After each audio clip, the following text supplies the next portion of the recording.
Je suis le cep et vous êtes les sarments. Celui qui demeure en moi et en qui je demeure porte beaucoup de fruits. Car sans moi, vous ne pouvez rien faire.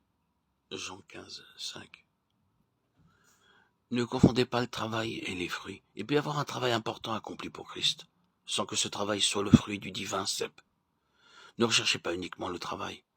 Étudiez cette question. Porter du fruit, cela signifie le cep divin lui-même venant dans votre cœur et dans le mien. Nous savons qu'il y a des raisins de plusieurs variétés. En Angleterre, en France, en Afrique du Sud, il y a bien des variétés de raisins qui portent chacune un nom différent. Et chaque cep produit exactement le parfum spécial et le jus qui donne à la grappe sa saveur particulière. De même, il y a dans le cœur de Jésus-Christ une vie, un amour, un esprit, une bénédiction et une puissance qui sont entièrement célestes et divins et qui viendront dans votre cœur. Demeurez étroitement unis au cep divin et dites: Seigneur Jésus, rien de moins que la sève qui coule à travers toi, rien de moins que l'esprit de ta vie divine.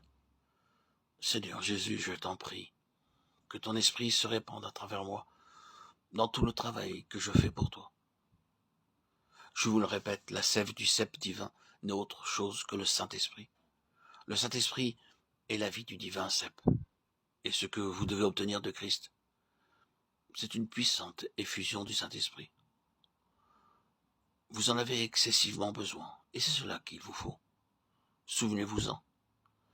Ne comptez pas que Christ vous donnera un brin d'aide par ici, un brin de bénédiction par là, et un brin d'aide ailleurs.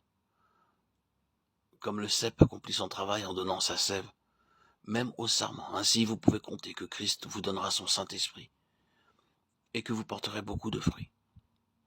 Et si vous avez seulement commencé à porter du fruit, et que vous écoutiez la parole du Christ dans la parabole, plus de fruits, beaucoup de fruits, rappelez-vous que pour que vous portiez plus de fruits, vous avez besoin simplement de demander à Jésus de prendre une plus grande place dans votre cœur et dans votre vie.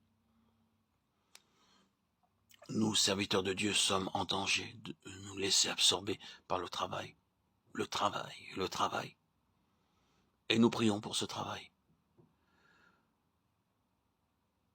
Mais la fraîcheur de la joie de la vie céleste sont souvent absentes. La vigueur dont nous avons besoin, la force nécessaire dont nous avons besoin se dissolvent. Parce que nous ne sommes pas attachés au cep. Essayons de comprendre que la vie du serment est une vie fructueuse, rafraîchissante, régénératrice, parce que cette vie est enracinée en Christ, le cep vivant, le cep divin. Soyons, dans tout ce que nous faisons, dépendants, soumis et obéissants à la volonté de Dieu.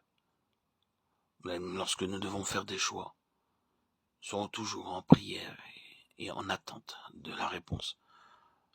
Le Saint-Esprit nous révélera ce que nous devons faire.